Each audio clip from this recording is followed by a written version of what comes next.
that means that such a scoliosis doesn't yet trigger the alarm of the official diagnosis. So instead of getting him the official label scoliosis. But if we come from the wellness point of view and ask the question, well, is this the best possible scenario? Well, is this the best possible musculoskeletal arrangement that the child could have? Then the answer is obviously no, right? And that's where we start looking for the reserves and improvement. But since we're already on these pictures, I can't help but, let's say, make a few comments about popular things like stretching. If we get back to this picture, what do we see here? These are the infamous short hamstring. And if this child were under the care of any physical therapist, so typically the idea would be to try to deliver a certain stretch with the designated purpose of preventing the further deterioration. Well, again, such an approach would be a relatively local view, because yes, if we look here, this is the lower stiff part of the hamstring. But as you can see here, when I try to move the leg, what happens? Which is the first part that actually reacts after reaching the limb? That part would be his upper back. That's where he actually moves. So, the logical question is, in order to stretch something, you need to have an anchor. You see, if one wants to stretch this area, the lower hamstring, that means that the overall attachments of the hamstrings to the pelvis has to be steady and solid enough to be stronger than the actual pull of these muscles. That's a very important thing, because otherwise, basically think about it. If you want to, for instance, push a heavy, say, sofa, right? Move it in your living room, right? In your living room, suppose you have a sofa and you want to move it from one place to another. Now, what do you need? You need to deliver the push which is going to exceed that friction to say, right? But that means in the competition between you pushing and overcoming the inertia of the sofa, what do you need? Yourself, you have to be having an anchor, right? It's not only the question of how hard you can push with your upper body, but it's the question of how stable are your legs in respect to the ground. So if you were on a slippery surface and the sofa was heavy, and the sofa was on, let's say, the one which is on a sandpaper, right? Then you'd never be able to move it simply because you were on a slippery surface. You would never be able to generate sufficient effort. In reality, this is exactly the same thing here. If one wants to have any expectations of success in stretching these muscles, the lower hamstring portion, then one needs solid attachments of the origins of these muscles to the pelvis. But as we will see further in this picture, right, we can see very clearly that these attachments are completely blurred.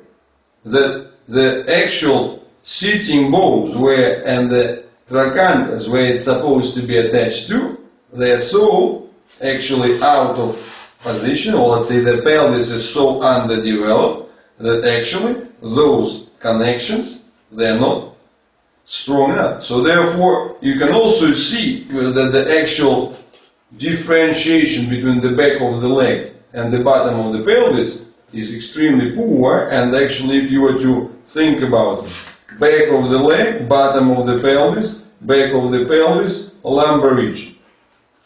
This is nothing, this is not what you see here. Divisions are poor, but the thing is that if one were to try to make any moves, any change to this original situation, right, then one would need the solid attachment. So therefore, trying to stretch this part without proper stability here, well, is not the exercise with the very much of the potential. But since we get there, since we get to this area, then the next level comes up. The next level being the pelvis. And what we see here, again, the movement of the leg causes the tilt of the pelvis into the abdominal area. So, we come to the point that to this blackness of the hamstring, there is a contribution of a certain pronounced gray manifestation of the attachments to the pelvis, and then another pronounced gray manifestation of the sinking of the pelvis in the abdominal area. So that's the wellness analysis. Wellness analysis is not focused on the question, well, when are we going to be able to stretch the hamstrings, or let's say release the hamstrings within the next 100 hours. That's not the wellness question. Wellness question would focus on, well, these are the areas that need improvement. These are the gray areas which potentially deliver certain contribution to the overall limitations all the way down the chain. And we would be thinking about the way how we can improve the stability of the pelvis, what applications we should do to overcome the sinking of the pelvis into the abdomen. Then we would also ask the question, what sort of applications and changes are necessary in order to transform this arrangement of the pelvis, and so on. And again, the finishing line here, you can see very clearly this case of the structural challenges. Right? My attempts to move the legs instead of the movement in the hip translates into the sinking of the entire pelvis into the lumbar area from behind. So, this way, following these examples and analyzing the gray areas, we can bring the important definition which we operate in the wellness, in the special wellness area.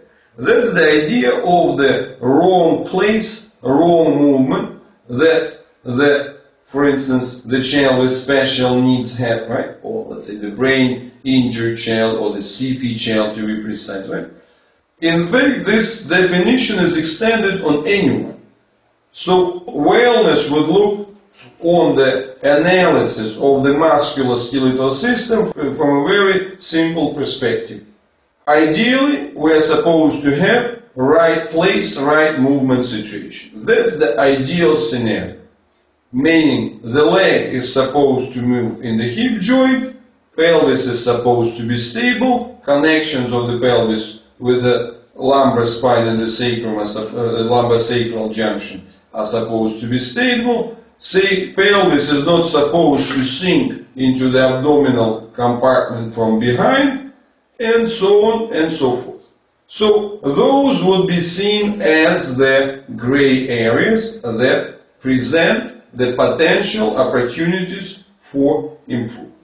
And it's not our focus, it's not the wellness focus to discuss how bad things are and whether whether the critical level of being bad enough to justify some lesser evil intervention is being at 10% of the loss, or it being 20% of the loss, or it has to be a 50% of the loss. That's medical question. Wellness question is the opposite.